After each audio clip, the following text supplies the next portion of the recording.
I just got in from my part-time job that I do, the end of the morning shift, and I wanted to sit down very quickly and record this because while I was out there, I was remembering something from many years ago, and the memory of that got me to thinking about what I want to share now. What had happened was that I was in my early 20s and I had just come forward trying to serve the Lord, to serve Jesus Christ. I wanted to be born again, and I wanted to do the things that I knew God wanted his people to do. But I was just converted, and there were so many things I didn't know or understand. And at that time, in those early days in my walk with Christ, I was struggling with my nicotine addiction. I could not give up my smoking habit to save my life, even to save my eternal life. I couldn't do it. I wanted to do it, and I tried to do it again and again and again. But what happened was that I failed again and again and again. And what's interesting about this is that when I came to the Lord, like weeks before, it was really that early on, it was maybe weeks before that I come to the Lord, God delivered me from my beer drinking habit, which I'd had for years since my early teens, but I was also had smoking cigarettes since my early teens, right about the same time. And he also delivered me from my habit of snorting cocaine, which was something I hadn't been doing for that long, maybe for about a year or so. But he took that, and I had no problems. I didn't drink any more beer at that point. I didn't drink, certainly didn't snort any coke anymore. But the cigarette habit, I couldn't give up. As much as I tried to, it really had a hold on me. Interestingly, that habit, in practical terms, could be more difficult because distinct from the other two, it's a habit that's more frequent and more momentary. You do this more often throughout the day. It had gotten to the point, sometimes I would smoke 2 packs a day. That's how bad it had gotten. And I couldn't stop. And I would go to church. I tried to keep that hidden from people. I was ashamed. I felt guilt-ridden and ashamed, and I didn't want anyone to know that I was doing that I couldn't stop doing that. I used to read my Bible, and I would feel that my hands were dirty, and I was touching the Bible with dirty hands. That's how I felt, and I struggled with that for a long time. And here's something very interesting. There was one day when I was seated in my living room, and I was reading the Bible, and I was smoking a cigarette at the same time. I didn't usually do that. I don't know why I was doing that day.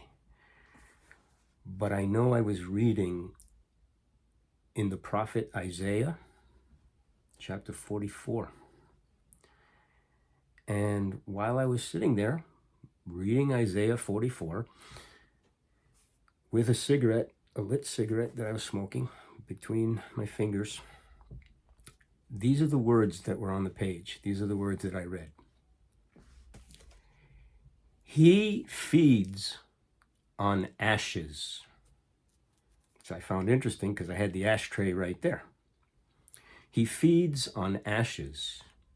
A deceived heart has led him astray. and he cannot deliver himself or say, "Is not this thing in my right hand a lie?" That's what it said. That's what I read. Isaiah chapter 44, verse 20. I felt dreadful. I wish I could say that from that moment I was free of this filthy habit, but it was not to be. I don't recall exactly how much longer I went on with this, but I do remember the day that I finally found freedom, his freedom, from that habit. What had happened was, after all that time, all those years of struggling with that, and all that time trying to be a Christian and struggling with that, I remember I was on a job site. I was doing construction work at the time, and I was on a job site. I went into the men's room, and I was talking to the Lord, and I felt so terrible, about this habit, this struggle that I couldn't overcome. And I remember looking up to him and saying, "God, I want to stop doing this, but I can't. You know that I can't. I want to, but I can't. Will you help me? Will you take this from me? You helped me with those other things. I know that you can help me with this too. I know that you can do it. I know that you can do it. I know you can. And I know that if I will let you, you will do it. If I will get out of your way and just let you take it, you will take it. You will free me. I know you will. I know you will." That's what I said. Something like that.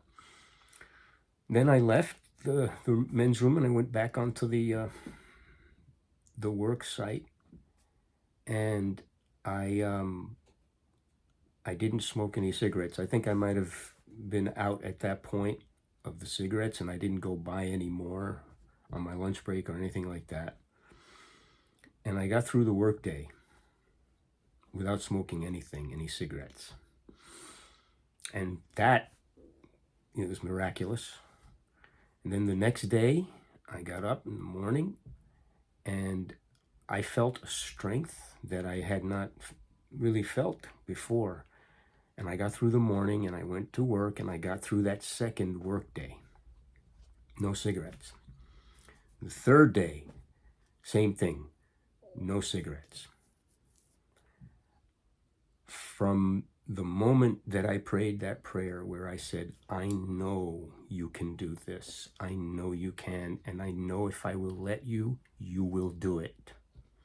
From that moment, and I was in my early 20s. I was about 24 years old then. And so now some 42 years, I have never smoked another cigarette. I've never wanted one. I've never looked back. In 42 years since that time, since that moment when I prayed that, I know you can do it. I know you can do this. I've never looked back, and I've never had to. He has kept me free from that.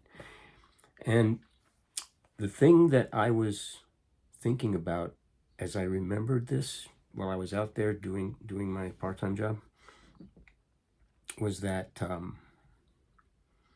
when I said to him that I know you can do this, and I know you will do this, there was a power I wasn't aware of right away, but it's a power that delivered me and kept me these 42 years. It's the power that the people we read about in Hebrews chapter 11, it's the power they know, or the power they knew when they were on earth.